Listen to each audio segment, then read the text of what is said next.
Meaning of demiurge.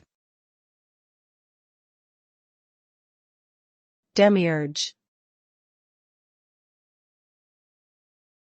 Demiurge. Demiurge.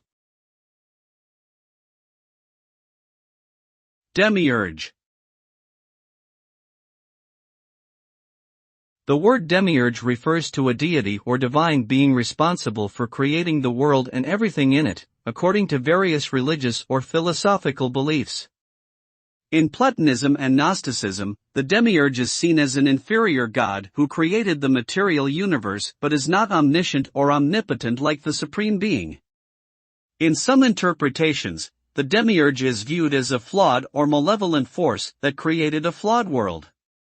Overall, the concept of the demiurge reflects ideas about the nature and origins of the cosmos in different belief systems.